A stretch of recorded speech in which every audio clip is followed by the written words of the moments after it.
دعوت اسلامی کے شعبہ مدرسۃ المدینہ کے تحت ملتان پنجاب میں قائم جامع مسجد مختار مدینہ میں حسن قرات جائزہ ہوا، جس میں حصہ لینے والے بچوں نے حدر، ترتیل اور منزل کے مقابلوں میں حصہ لیا۔ کامیاب ہونے والے طلباء کرام کو سند اور انعامات پیش کیے گئے۔ مزید احوال اس رپورٹ میں۔ پنجاب کے شہر ملتان کے ریلوے اسٹیشن کے قریب قائم جامع مسجد مختار مدینہ میں شعبہ مدرسۃ المدینہ کے تحت حسن قرات جائزہ اجتماع ہوا، جس میں ملتان ڈویژن کے مختلف مدارس المدینہ کے طلباء کرام نے حصہ لیا۔ تقریب میں بچوں کے سرپرستوں، مدرسین، ناظمین، مدرسۃ المدینہ کے ذمہ دار اسلامی بھائیوں کے علاوہ دیگر شعبات کے اسلامی بھائیوں نے بھی شرکت کی۔ تقریب کا آغاز تلاوت قرآن پاک اور نعت شریف سے ہوا۔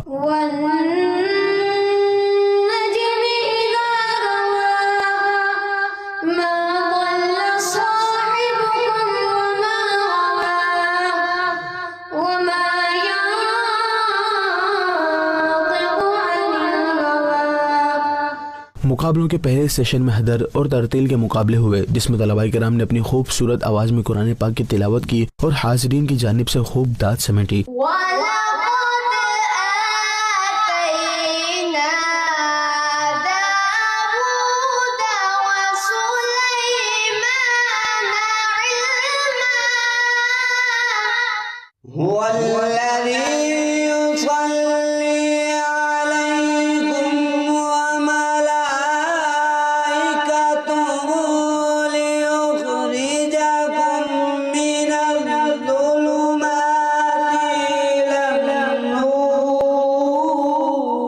منزل کے مقابلوں سے قبل نعت خواہ اسلامی بھائیوں نے نبی کریم صلی اللہ علیہ وآلہ وسلم کی شان اقدس میں گلہائے عقیدت پیش کر کے محفل میں سما باندھا، جس پر شرکا محظوظ ہوئے بغیر نہیں رہ سکے۔ سالانہ حسن قرات جائزے کے آخری سیشن میں طلباء کرام کے درمیان منزل کا مقابلہ ہوا۔ مقابلوں کے اختتام پر سلیکٹ ہونے والے بچوں کے ناموں کا اعلان کیا گیا اور بچوں میں سرٹیفکیٹس بھی تقسیم کیے گئے۔ مدرسۃ المدینہ ملتان ڈویژن ذمہ دار نے مدنی خبروں کو اس حوالے سے بتایا۔ الحمدللہ ہمارے کئی بچوں نے حصہ لیا اور اسی طرح مدرسۃ المدینہ پورے پاکستان میں مختلف مقامات پر حسن قرات کے جائزے ہوئے اور کئی بچوں نے حصہ لیا۔ ماشاءاللہ حدر میں، ترتیل میں، منزل میں بچوں نے بڑا خوبصورت انداز سے قرآن پاک سنایا۔ پوزیشن ہولڈر طلباء کرام کا مدنی خبروں سے گفتگو کرتے ہوئے کہنا تھا، منزل میں سیکنڈ پوزیشن آئی ہے، الحمدللہ اس سال کی طرح آنے والے سالوں میں اور مزید محنت کر کے حصہ لیں گے۔ میری منزل کے اندر پہلی پوزیشن آئی ہے اور یہ سب اللہ پاک کا کرم اور نبی پاک صلی اللہ علیہ وسلم کی نظر عنایت کا صدقہ اور میرے استادوں کا، ناظم صاحبان کا،